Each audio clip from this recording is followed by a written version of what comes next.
Boa noite, nós estamos aqui essa noite para dar continuidade a mais uma mesa da jornada que estamos organizando da pós-graduação em Psicologia Clínica Junguiana, essa nossa parceria Instituto Junguiano do Rio Grande do Sul e a FAMAC, Faculdades Mário Quintana. Então, hoje nós temos a apresentação de mais 3 trabalhos, trabalhos de conclusão de curso, com os colegas aqui, todos psicólogos, Pauline, Samira e Vinícius. Então, nós vamos ter um seguinte funcionamento da mesa, né? Cada apresentador tem 15 minutos para apresentar o seu trabalho, e no final nós teremos, então, 15 minutos para poder fazer algum comentário mais, fazer alguma troca de ideias aqui sobre os pontos, que essa mesa vai nos trazer nesse trabalho, tá bem? Então, a gente quer convidar para começar as apresentações a Samira Franz. Ela vai nos apresentar o trabalho com o seguinte título: Kundalini Yoga e Individuação, possíveis relações entre o yoga e a psicologia analítica. Então, boa noite, Samira, com a palavra, por favor. Boa noite. Bom, então esse trabalho, foi com a orientação do professor Gelson, e como o próprio nome diz, o intuito desse artigo é trazer contribuições da psicologia analítica para uma compreensão psicológica do yoga. Então, para isso, eu vou abordar diferenças entre o pensamento oriental e o ocidental, o que é o yoga, sua filosofia e o sistema de práticas, e, por fim, o estudo do conceito de individuação na psicologia analítica, que aparece como um possível caminho e meta do indivíduo em direção à totalidade, assim como o yoga propõe com o despertar da Kundalini. Bom, então, para começar, quais seriam as diferenças do pensamento ocidental e oriental? Existe um dito popular que é melhor usar uma planta do nosso quintal do que pegar de um outro local. A planta que vem da nossa terra e que será melhor assimilada pelo nosso organismo caso seja usado para um chá, para um alimento. A erva vinda de um local estrangeiro pode não nos cair bem, o organismo não reconhecer. Então, para explorar essa planta, essa medicina que vem de um território estranho, é fundamental levar em conta que o yoga nasceu em uma cultura diferente do homem ocidental. Jung faz vários apontamentos nesse sentido nos seminários apresentados por ele em 1932, a interpretação psicológica do Kundalini Yoga, e no livro O Segredo da Flor de Ouro, em que ele estuda um texto taoísta da yoga chinesa, em conjunto com Richard William. Então, no seminário do Kundalini Yoga, Jung diz ser plausível comparar o método do yoga à psicologia profunda ocidental, mas ele faz uma ressalva bem importante, quando ele diz: parece-me, entretanto, como deveria ser ressaltado, ser isto apenas uma analogia, desde que hoje em dia um número excessivo de europeus está inclinado a trazer ideias e métodos orientais de maneira inexaminada para a nossa mentalidade ocidental. Tal fato ocorre, em minha opinião, nem para o nosso proveito, nem para o proveito destas ideias, pois o que tem emergido do espírito oriental está baseado sobre a história peculiar daquela mentalidade, a qual é fundamentalmente diferente da nossa. Então, é essa forma inexaminada de tomar algo de outra cultura que pode causar danos. Jung, no livro O Segredo da Flor de Ouro, diz que quando o yoga é praticado quase como uma imitação, tomando ao pé da letra, abandonar-se-ia o chão seguro do espírito ocidental, para perder-se em práticas e filosofias que não teriam origem em cérebros ocidentais. Com cuidado de adentrar um território estrangeiro e reconhecendo a necessidade de refletir com uma certa distância do objeto de estudo, o autor se interessou pela psicologia do yoga e não pela filosofia e religião em si. Jung viu os processos internos originados pelo yoga como fatos universais, e os métodos particulares empregados para alcançá-los como específicos da cultura. Para ele, o yoga representou um rico depósito de retratos simbólicos de experiências internas e do processo de individuação em específico. E o autor não apenas mostrou a diferença das culturas como uma crítica, mas ele também mostrou quanto o pensamento oriental traz elementos que complementam o ocidental. Então, tem uma passagem que Jung diz: a consciência ocidental não é, de maneira alguma, a consciência em geral. Antes, ela é uma dimensão condicionada por sua história e confinada em sua geografia, a qual representa apenas uma parte da humanidade. O conhecimento da psicologia oriental constitui a base indispensável para uma crítica e uma consideração objetiva da psicologia ocidental. E Jung também ele faz um apontamento em relação à reação de abertura e interesse por filosofias e práticas religiosas vindas do Oriente, que se iniciou no Ocidente contra o intelecto e a favor do eros ou da intuição, que seria um sintoma de progresso cultural e uma expressão e uma expansão da consciência além dos limites de um intelecto tirânico. Portanto, o Oriente ele também tem muito a nos ensinar com a sua forma de compreensão mais ampla e profunda, que seria uma compreensão mediante a vida. Então, eu posso fazer essas ressalvas, né, que Jung aponta tanto no Segredo da Flor de Ouro quanto no Kundalini Yoga, né, sobre essas diferenças super importantes entre as culturas. Eu vou entrar, de fato, no significado do yoga. E pensando também que aqui no Ocidente, a gente vê muito o yoga como um aspecto, muitas vezes, puramente físico, né? Quando a gente vê nas academias, né? E perdendo muito do que seria a essência. Então, vamos lá. O yoga, que é uma palavra em sânscrito, significa literalmente união. E o objetivo final do yoga é a união da consciência individual com a consciência infinita e não qualificada, também chamada de Brahma em sânscrito, que seria um estado além do ego limitado e da realidade compartimentada. Para atingir esse objetivo, o yoga possui um sistema de práticas psicofísicas que visam o despertar da Kundalini. A Kundalini, ela é uma energia adormecida, localizada na base da coluna, e quando despertada, sobe ao longo dos 7 chakras, até chegar ao topo da cabeça, onde se daria uma transformação da personalidade no sentido de uma superconsciência. E os chakras, né, são uma anatomia sutil, né, que foi desenvolvida, intuída por yogis que ficaram em profundo estado de meditação. Cada chakra ele vai possuir uma determinada forma geométrica, uma determinada cor, uma sílaba que produz um som, que é chamado de bijan, e um animal que representa o caráter e motivação. E em cada chakra também possui tendências psíquicas, que seriam formas de pensamento, né? E Jung ele viu na teoria dos chakras a representação simbólica do sistema psíquico. No seminário do Kundalini Yoga, ele vai percorrer cada chakra, né? No total são 7 chakras, descrevendo de uma maneira bem minuciosa e trazendo para essa reflexão psicológica. Ok. Bom, então, as práticas do yoga, elas visam a harmonização e o controle dos chakras para que a Kundalini, né, essa energia, possa ser despertada. E a meditação é a prática que ajuda a controlar e direcionar de forma sistemática essa energia mental, né? Ela que ajuda nessa ampliação da consciência. Mas é importante salientar que a meditação, ela é como se fosse a cereja do bolo desse sistema de práticas, né? Existe todo práticas, né, que estão relacionadas, como uma alimentação adequada, a ética yogi, né, que é o Dhyana Niyama, a relação comigo mesmo e com o mundo, os exercícios de respiração chamados pranayamas, para que quando eu sente para meditar, eu realmente consigo estar com a minha mente mais calma, né, e realmente ter, quem sabe, chegar nesse estado de ampliação de consciência.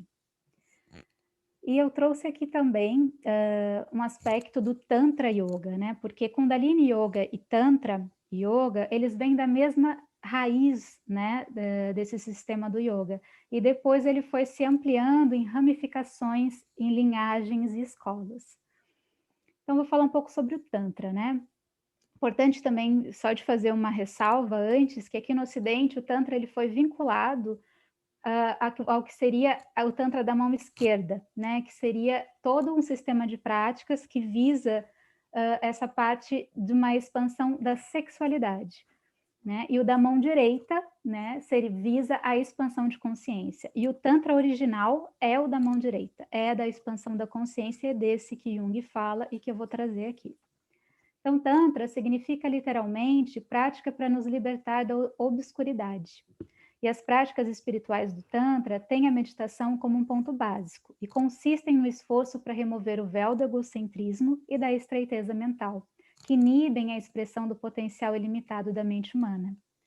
E o Tantra, ele tem como uma de suas características fundamentais ver todo o universo de uma maneira positiva, né? Então, ele vê todo o mundo do fenômeno como sendo uma expressão da consciência infinita. Eu, você, esse computador, tudo é expressão da consciência infinita.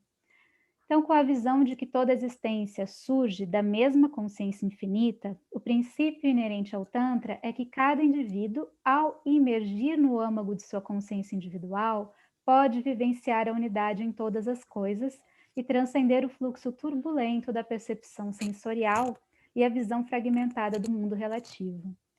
E o Tantra, ele percebe o corpo humano como um microcosmo do universo. Então, é justamente através do corpo que se torna possível a expansão da consciência. Como muitas linhagens, né, também, se a gente pensar do Oriente, negando o corpo, o Tantra, ele vai no movimento contrário, né? Ele realmente vê na importância desse corpo como um veículo para a expansão de consciência. E as práticas do yoga, então, visam essa liberação e a união do ser com o espírito, né? Como um exemplo dado por um grande mestre tântrico, que ele diz, do açúcar misturado na água. O açúcar não mantém sua identidade porque ele se torna um com a água. Isso é unificação, isso é o yoga. E agora, sim, eu vou trazer o conceito de individuação, que é essa proposta do trabalho, né? Fazer esse link entre esse significado de individuação para Jung. Então, Jung utilizou o termo individuação no sentido do processo que gera um indivíduo psicológico, ou seja, uma unidade indivisível, um todo. E o processo de individuação trata de um processo ou percurso de desenvolvimento produzido pelo conflito de duas realidades anímicas fundamentais, que são o consciente e o inconsciente. E é através dos símbolos que se dá a união desses conteúdos. E dessa união surgem novas situações ou estados de consciência. Então, o arquétipo do self é o impulso por trás da formação de imagens que organiza os acontecimentos inconscientes. E o processo de individuação não consiste apenas nessa sucessão de imagens, né? Mas na realidade exterior, no desenvolvimento da individualidade e no seu destino. Então, dessa forma, para que o processo de individuação aconteça, é necessário estar consciente dele. De acordo com Jung, a individuação é tornar-se algo que não é ego, quando o ego descobre como um mero apêndice do self, num tipo de conexão fraca com ele. E a individuação pode ser entendida também como um processo de união do ser individual ego com o todo self. Jung identifica no despertar da Kundalini o ponto de vista simbólico, uma representação do despertar da parte pessoal, ou seja, o processo de individuação. E tanto o yoga quanto a psicologia analítica, com esse conceito, buscam a totalidade e união. Portanto, pode-se fazer a relação entre o processo de individuação proposto por Jung e a meta do yoga. Ambos os caminhos visam a expansão da consciência e compreende que existe um centro organizador da mente do universo, do qual surgem todas as coisas e para onde tudo e todos retornam, chamado de self pela psicologia analítica e para o yoga como consciência suprema, Atman ou Brahma, palavras em sânscrito. Ambos têm como meta a união do ser individual com a totalidade. E no meio desse caminho, né, de individuação, existem alguns perigos, né? Durante o trabalho psíquico realizado pelo indivíduo, tornando consciente os seus conteúdos inconscientes e se aproximando cada vez mais do self, ou como diz Yoga, de Purusha.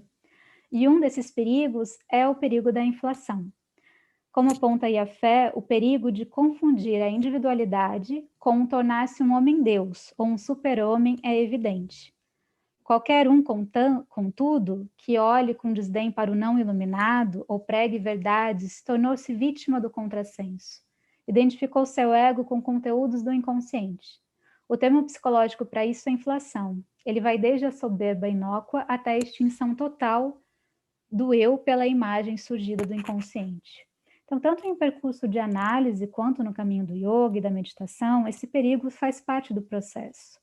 E quase como antídoto para isso seria levar em conta a limitação e a mediocridade da condição humana. o indivíduo só prossegue o seu caminho de modo significativo na sua existência diária. A aceitação da vida tal como ela é, com a sua banalidade, singularidade, com respeito do próprio corpo e suas exigências, equivale tanto a um pré-requisito da individuação como a um relacionamento com seu semelhante. E ainda de acordo com Yaffer, quanto mais se impõe a qualidade espiritual do self, quanto mais a consciência se amplia através da integração dos conteúdos psíquicos, mais o homem deve assentar as suas raízes na realidade, na sua terra, em seu corpo, e com mais responsabilidade deve estar ligado ao seu próximo e ao seu ambiente, porque o aspecto mundano do arquétipo e suas qualidades de instinto querem realizar-se. Logo, o processo de individuação possui seus perigos, e como aponta Jung, tudo o que é bom é difícil, e o desenvolvimento da personalidade é uma das tarefas mais árduas. Trata-se de dizer sim a si mesmo e de nos tomar como a mais séria das tarefas, tornando-se consciente daquilo que se faz, especialmente não fechando os olhos à própria dubiedade, tarefa que de fato faz tremer. Então, trazendo as considerações finais, né, parece que o diálogo entre a psicologia analítica e a psicologia do yoga pode ser muito rico, e talvez até necessário se pensarmos no Oriente e Ocidente como polaridades opostas e, por isso, complementares. O Oriente contribui com seu olhar devocional para o mundo. O yoga aponta a importância da prática, para além da teoria, convida a vivenciar o caminho da lapidação do ser, na busca pela bem-aventurança e liberação da ignorância. O Ocidente, com a sua ciência particular, convoca a colocar os pés no chão e enraizar na realidade através do pensamento sistemático, lógico e crítico. E apesar das ressalvas de Jung, que foram apontadas no início do trabalho, o Kundalini Yoga pode servir para nós ocidentais, desde que compreenda o seu processo num esforço de integração entre essas duas dimensões culturais. Por fim, tanto a psicologia profunda quanto o yoga contribuem para uma compreensão da alma humana, pois possuem uma perspectiva teleológica e desenvolveram um método para auxiliar o indivíduo em direção à totalidade do ser. De uma maneira breve, é esse o trabalho, né, que eu trouxe para compartilhar. Obrigada, Samira, pela tua apresentação para nós. E agora a gente já, na sequência, dá continuidade para depois voltar a conversar um pouquinho mais. Então, agora quem vai falar para nós é a Pauline Gomes, psicóloga também. E o tema que a Pauline nos traz é a importância da sacerdotisa para o processo de individuação. Então, bem-vinda, Pauline, por favor. Boa noite, obrigada. Vou compartilhar aqui a apresentação para poder me guiar um pouquinho melhor.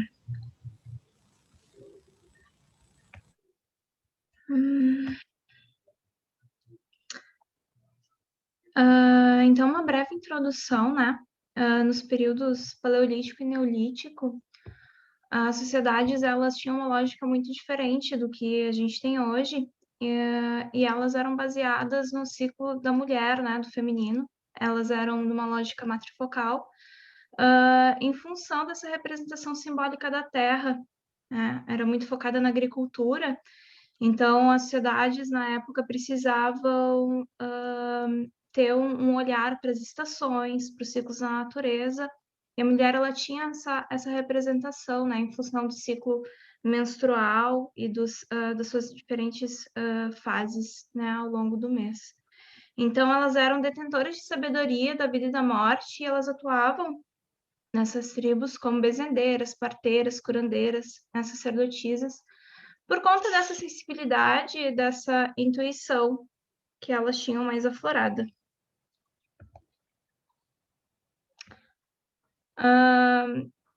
Com construção de armas bélicas, né, essa consciência, ela começou a ter uma passagem de uma consciência matrifocal para uma consciência patriarcal. E, por consequência, os ritos que eram feitos e as divindades que elas eram cultuadas, elas mudaram também, né? Porque a ênfase começou a se dar no desempenho dos guerreiros, da expansão e do domínio, né? Marcando esse novo momento na humanidade. mas também fazendo com que os ritos que eram feitos antes, focados na deusa e numa consciência feminina, começassem a ser banidos, né? E ter também mais exploração dos recursos da natureza que eram relacionados à Grande Mãe e à consciência feminina.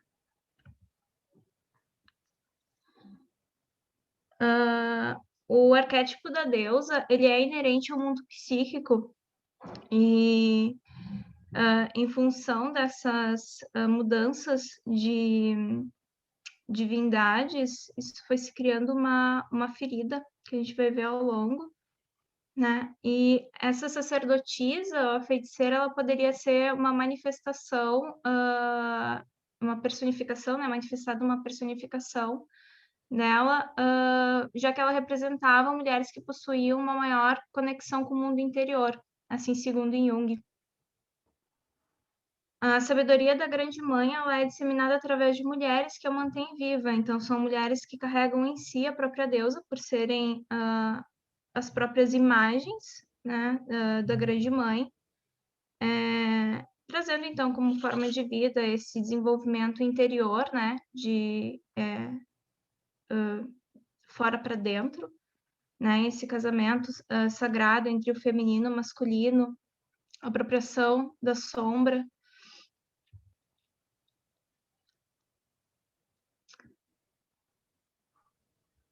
E falando mais profundamente sobre a Grande Mãe, né, e a ausência dela, por ela ser essencial, ela se manifesta de diversas maneiras, atualmente de maneiras sutis, já que tem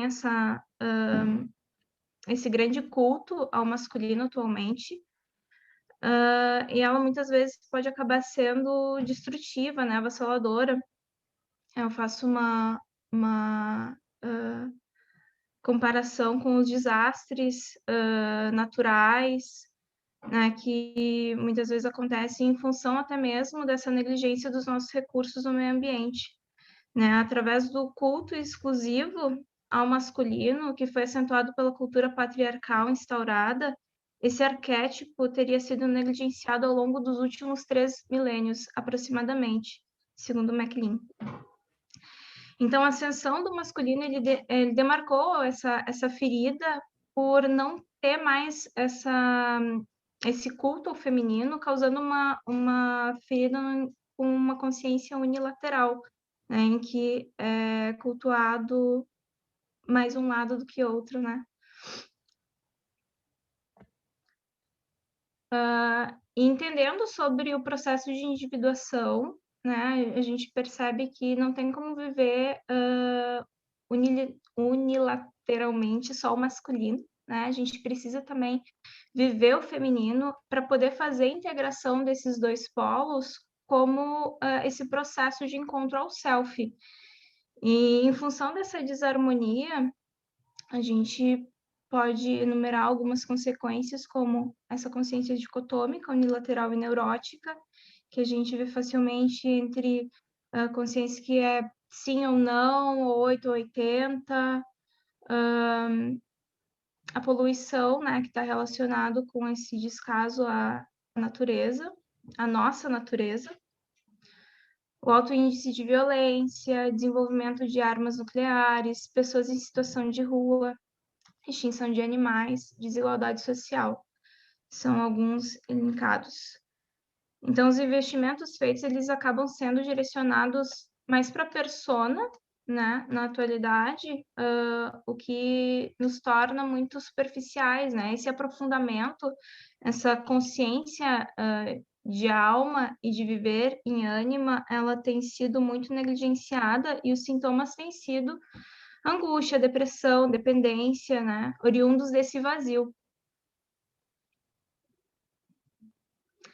Daí eu trago uma citação do MacLean, que ele diz que se nós, homens e mulheres, conseguirmos nos religar com o arquétipo da deusa no solo do nosso ser, ela poderá nos ajudar a curar essas feridas do dualismo e a sermos agentes de transcendência, abrindo a porta da nossa alma para o encontro e o casamento interiores entre os nossos componentes masculino e feminino.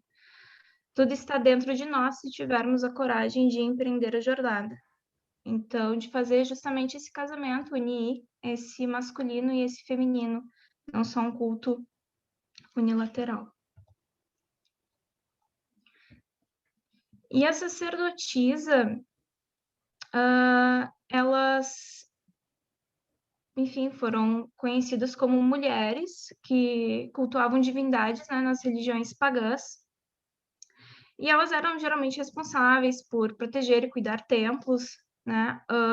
Elas realizavam ritos com relação à colheita, cuidavam dos doentes, cuidavam dos nascimentos, dos mistérios do sangue, os doentes e da terra. Em Creta, segundo Brandão, tinha uma base cultural matrifocal, todos os cultos eram guiados por sacerdotisas, já que essas eram a imagem à grande mãe. Os sacerdotes, eles vieram posteriores como ajuda para essas sacerdotisas. E daí eu trago também o arquétipo de Perséfone para estar falando sobre a sacerdotisa, que elas fazem esse caminho medial, né, entre o que é doença e saúde, esse casamento entre o feminino e o masculino, em função do caráter de transformação que a Perséfone traz, né, que a gente percebe no mito através da troca de nome de Coré para Perséfone, quando ela faz essa descida, né, para o mundo interior, quando ela é raptada por Hades. E de acordo com Barcelos, a transformação sugere sair de um estado de inocência da realidade material para se aprofundar numa realidade psíquica. A gente poder fazer esse movimento de dentro para fora e não de fora para dentro. O mito de Perséfone, ele revela a necessidade de descer até as profundezas do submundo, cuidar e amparar as forças que habitam o inconsciente interior da alma. E a resposta ao mito seria essa sabedoria, essa transformação que acontece dentro, que está relacionado com a sacerdotisa.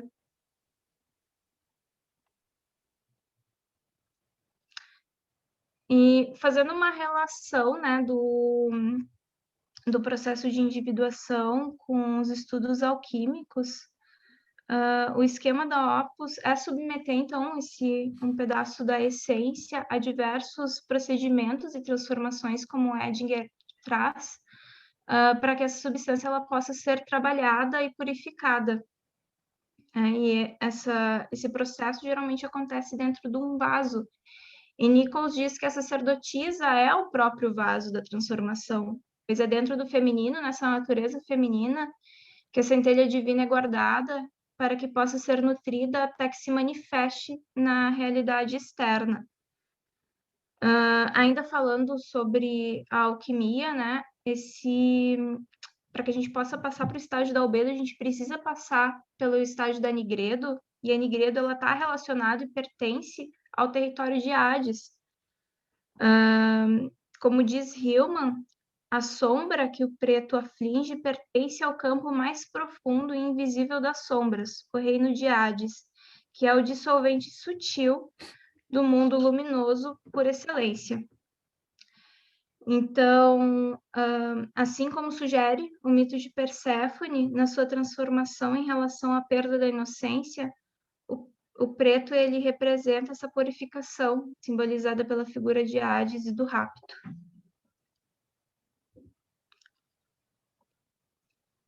E daí, concluindo, o retorno da deusa ela manifesta mais uma vez a necessidade da humanidade de ter o feminino representado em diversos movimentos em que os cultos eles eram focados no masculino.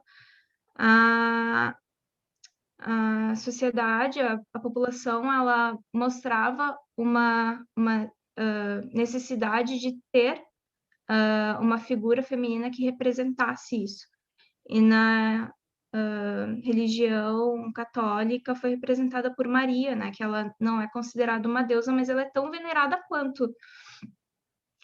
Então, milhares de anos em culto unilateral do masculino tem tomado a humanidade de uma maneira doente. O retorno ao culto a divindades femininas podem manifestar essa necessidade do próprio coletivo de harmonizarmos duas vertentes que foram separadas e que funcionam de maneira saudável juntas.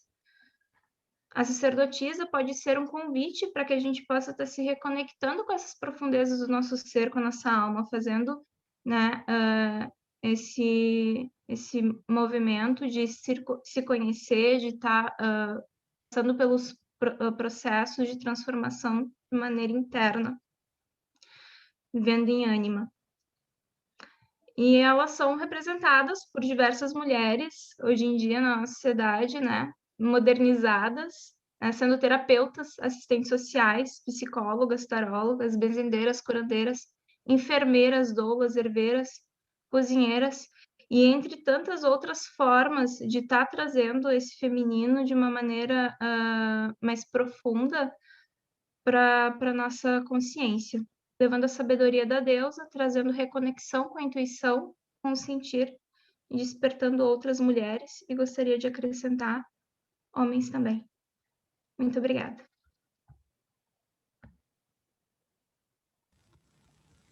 Obrigada, Pauline, pela tua apresentação. A gente, então, já passa a palavra para o nosso colega, psicólogo, Vinícius Salim, que vai nos trazer o trabalho Cronos e Kairos, da formação do ego à individuação.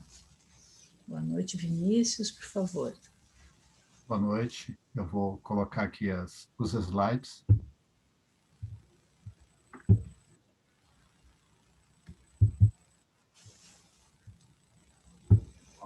Apresentação. Então, boa noite.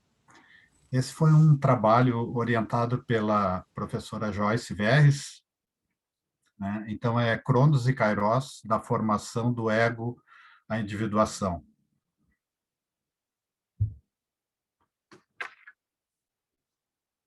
Então, o tempo, por mais que ele se apresente como algo natural ou naturalizado, sempre despertou no homem um interesse peculiar. Sua essência, ora é ditado pelos segundos, minutos e horas da vida cotidiana, sustentando as experiências de começo, meio e fim. E ora ele é interno, psicológico, incontável e correspondente à essência infinita do universo. Então, com essa primeiro slide, estou querendo trazer a base do trabalho, que são esses dois mitos, Cronos e Kairos, né? Esses arquétipos, ou esse arquétipo, com essas duas polaridades, né? Um sendo o tempo cronológico, né? Cronos, né? Com a sua qualidade de cronologia, com a sua qualidade de objetividade, né? Aquele tempo mensurável, e o outro é Kairos, né? Kairos sendo em oposição a Cronos, sendo aquele tempo do inconsciente, aquele tempo do imensurável, né? Aquele tempo o tempo artístico, né? Pode-se dizer também que é um tempo imensurável, um tempo transcendente, o tempo do sagrado, do subjetivo, do aqui e agora, né? Então, esse trabalho, ele versa sobre como esses dois tempos, ou esses mitos, seguindo pela vida do indivíduo, eles vão se transpondo a cada momento, né? Iniciando, em síntese, abre-se para a reflexão de que estas duas forças se destacam na caminhada do indivíduo moderno, um se sobrepondo ao outro, entre rejeições e aproximações. Ou seja, se tem a ideia de que a vida ela vem sendo vivida de sobreposições. Primeiro, inicia na infância, né? A infância como uma expressão de um mundo mais inconsciente. Traz de forma natural o tempo do criativo, do aqui e agora, e, respectivamente, a imagem de Kairos. Então, algumas questões aqui eu trouxe até do Jung, né? O Jung vem falar que até os 3 anos de idade, a vida do indivíduo é quase que completamente inconsciente. Então, se pode dizer que vive nesse mundo de Kairos, nesse tempo de Kairos. Lá pelos 3 a 5 anos de idade, ele começa paulatinamente a entrar num mundo onde ele pode ter a capacidade de formar sua consciência. E assim, lá pela puberdade, né? Na puberdade e adolescência, Cronos imprime sua força na busca do ego, e assim inicia lentamente uma nova lógica, voltada à ênfase nas responsabilidades, na métrica e no tempo. Então se percebe que há uma sobreposição aí, né? Que Cronos começa a tomar a frente por uma necessidade de vida social, por uma necessidade de responsabilidades, por uma necessidade de formação do ego e de consciência do indivíduo, ele toma uma posição à frente de Kairos. Dependendo da forma como essa pessoa se submete ao tempo, Cronos, que lhe é exigido socialmente, assim será a sua identificação com o papel de alta eficiência na sociedade. No final da infância, até o início da adultez, corresponde ao momento que Kairos é superado por Cronos. E dependendo da intensidade dessa força que surge, ele pode conduzir a pessoa para um mundo de ansiedade, sentimento de estar sendo devorado pelo tempo, em uma vida de incertezas, sentimento de que as coisas estão sempre incompletas. Ou seja, nessa parte do trabalho eu vou falar um pouco das patologias modernas, né? Que eu entendo que tem muito a ver com essa necessidade da cronologia, com essa necessidade de entrar muito a fundo nesse mundo de Cronos, né? E aonde se esquece completamente esse mundo de Kairos, esse mundo do tempo da arte, desse mundo do tempo oportuno, né? Então, eu falo da ansiedade, vai se falar também do estresse, né? E da depressão, aonde são patologias que regem hoje o mundo adulto, né? No entanto, na meia-idade, aí nós vamos para a meia-idade, né? No entanto, o self propõe ao ser humano o reencontro com a alma, estabelecendo um momento de maior consciência, sensibilidade, criatividade, e com isto, paulatinamente, um processo de desapego material.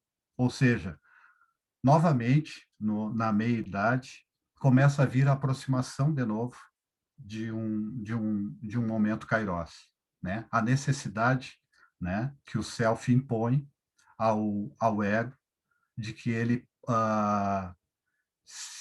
de que ele aceite esse novo tempo, né? Esse novo tempo, esse tempo de novo da arte, né? É um tempo de grande reavaliação, né? A meiose, o tempo de grande reavaliação da vida, é um tempo que necessita que traga um sentimento de alma, né? Uma vida almada. Então, em resumo, esse tempo, na meia-idade, o que está imprimindo é uma necessidade de união. O que se percebe é que Cronos e Kairos vêm, durante a vida, se sobrepondo, porque o objetivo final seria a união dos opostos, a união dos dois, né? Então, a individuação vai falar isso, né? Vai falar, compreende o processo complexo. Ela compreende um processo complexo, longe de ser somente a união dos opostos nesse eixo tempo, Cronos e Kairos. Entretanto, pelo efeito dessas forças arquetípicas na alma humana, entende-se que este é fundamental para a conjunção, para uma nova consciência. Então, quer dizer o quê? Que esses tempos eles vêm se opondo durante a vida, né?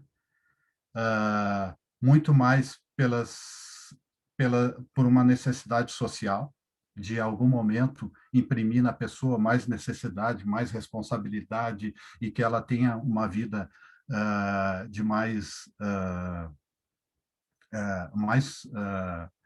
objetiva, em alguns momentos ela esquece a subjetividade, esquece a vida almada, para chegar no final, né?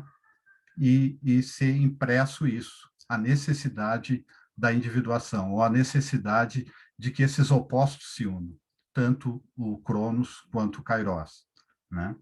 Então, eu separei uma fala aqui do Jung, ele citando o mestre Eckhart, que eu acho que tem muito a ver com isso e que dá, eu acho, uma explicação para esse ponto, né? A ação da não ação, para mim, uma chave que abriu a porta para entrar no caminho. Devemos deixar as coisas acontecerem psiquicamente. Eis uma arte que muita gente desconhece e que muitas pessoas sempre parecem estar querendo ajudar, corrigindo e negando, sem permitir que o processo psíquico se cumpra calmamente. Então, isso de se cumprir calmamente, né, deixar que as coisas se cumpram, é um pouco ter dentro de si esses dois mitos, ou esses dois opostos, né?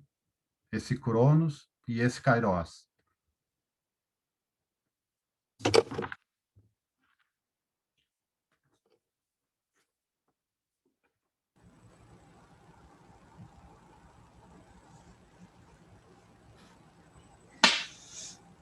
Obrigada, Vinícius.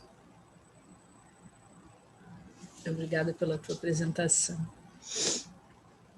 Bem, nós temos ainda, né, alguns minutos para conversar um pouco e, enfim, eu queria parabenizar vocês pelos trabalhos, né, por esse desenvolvimento de vocês, esse interesse dentro desse curso, né, de pós-graduação em psicologia junguiana.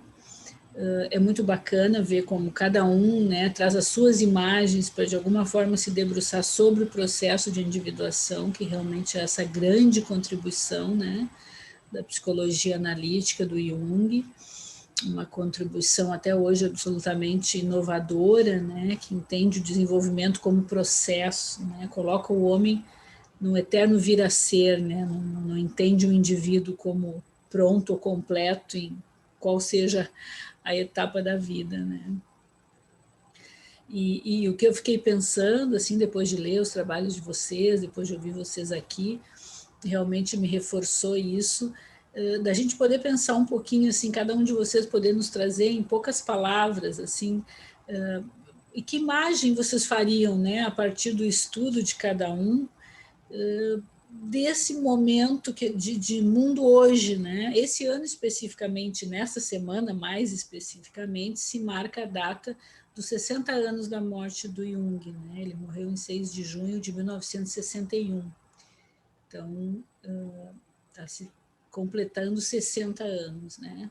Onde a gente, na leitura dele, vê o quanto atual, ele permanece dialogando, né, com o seu tempo, ele sempre dialogou, né, com o passado, presente e futuro, de alguma forma, por ser um pensador, né, um tanto além do seu tempo, mas eu fico pensando, assim, dentro dessa dimensão, desse ano pandêmico, né, de 2021, onde os saberes atuais e os saberes ancestrais também estão valorizados por ele, nos mostram que parece que realmente a cooperação, a colaboração, né, vai ser capaz de nos manter no mundo enquanto indivíduos vivos e nesse processo, né, de vir a ser. Então, o que cada um de vocês pode imaginar dentro dessa área de interesse, seja essa mira pelo Kundalini Yoga, a Pauline dentro dessa ideia, né, do sagrado feminino, da sacerdotisa, e por fim o Vinícius, né, alguma coisa desse, como esses tempos de Cronos e Kairos, o que nos diria hoje Jung, né, como lidar com tudo isso para os dias atuais tão desafiadores, né? Então, quem quiser começar, fiquem à vontade. Eu fiquei pensando, você falou a primeira imagem, né, que veio na cabeça, quando escutando Isso. a Pauline, mas também o Vinícius, quando ele traz essa dimensão do tempo, em algum momento ele falou sobre ansiedade. Eu penso assim que a gente ainda tem um modo, né, de vida de aceleração muito forte ainda.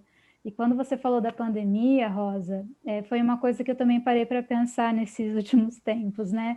A gente foi para casa, né? Quem pôde, claro, né, fazer esse movimento de reclusão, talvez dali, né, pudesse vir algum tipo de transformação. Mas o que eu observo é que está difícil, né? Ainda a gente não tem limite, né, de pausa, ou aquilo que já estava, né, as pessoas realmente estão mais ansiosas ainda, né, ou mais deprimida, realmente é um baita desafio, né, e aí fazendo um link com o yoga, pelo menos é aquilo que eu estudei, né, pelo Jung, mas também pelas práticas, né, o yoga chegou na minha vida, ele se atravessou, né, por isso que eu quis me debruçar também sobre esse estudo, e o yoga traz justamente essa desaceleração, os movimentos de pausa, né, de respiração, né, de como você conseguir entrar num estado de relaxamento, é uma proposta realmente de interiorizar, né, que é o oposto do que a gente está vivendo enquanto coletivo, assim, né, para fora, acelerado, sem pausa, né, então foi por ali que eu penso que o yoga ele pode vir como tem muita potência, né? Apesar dessas ressalvas que o Jung traz, e eu acho que é importante da gente pensar as diferenças, né, entre essas culturas, eu vejo que não é à toa que o yoga cada vez mais entra, cada vez mais se difunde aqui no Ocidente também, né? Então, acho que algo ele tem, sim, para nos ensinar e vice-versa nessa troca, né? Foi por aí que eu fui. Ok, tá ótimo. Obrigada, Samira. Pauline? Até linkando com o que a Samira falou, assim, sobre esse momento de parar, né? E veio quem podia ir para dentro de casa, nessa expectativa de poder interiorizar e resolver questões internas, o quanto fez exatamente esse movimento de ficar ainda mais acelerado. E eu vejo muito na clínica os pacientes trazendo essa queixa, né, de até se sentir culpado de ter que botar um atestado, porque afinal de contas está em home office e não pode parar, como se fosse um privilégio estar trabalhando em casa, então eu tenho que estar disponível 24 horas, e isso causando cada vez mais ansiedade e as pessoas vindo para fazer terapia, mesmo que seja online, que muitas pessoas não estavam, acho que a maioria, na verdade, não estava adaptada a esse modelo. A gente precisou se adaptar para fazer esse movimento de interiorização. A gente ter pelo menos 1 hora na semana em que a gente consegue se escutar e se repensar, até nessa dimensão, na minha experiência clínica, numa dimensão até espiritual, né? E de poder estar fazendo trazendo um sentido, um sagrado, um luminoso, para o que eu estou fazendo aqui agora e o que eu estou vivendo. Uma tentativa até de ressignificação desse momento que a gente está vivendo, que tem sido muito difícil em diversos aspectos. E relacionando com o trabalho que eu realizei, eu pensei muito no aspecto da Perséfone nesse sentido do cuidado com os mortos, com os doentes, né, e com os enfermos, mas também precisando lidar com os aspectos de vida, né, descer ao submundo, ir ao encontro de Deméter, porque a gente precisa continuar trabalhando, então a gente precisa se adaptar nesse sentido, a gente precisa da tecnologia e de aspectos que estão relacionados ao masculino, mas que tem sido muito em demasia redundante, né? Enfim, e dessa necessidade de calar, de a gente poder se interiorizar, de meditar, né? E de repensar esse tempo que a gente tem vivido, que tem sido louco, assim, de ter que estar toda hora respondendo o WhatsApp, de tá sempre com uma tela na frente. No livro da Joyce também, ela fala muito isso, o quanto tem tomado proporções muito adoecidas. E, enfim, foi o que eu pensei por enquanto. A gente continua Ok. dialogando, trocando. Isso, obrigada, Pauline.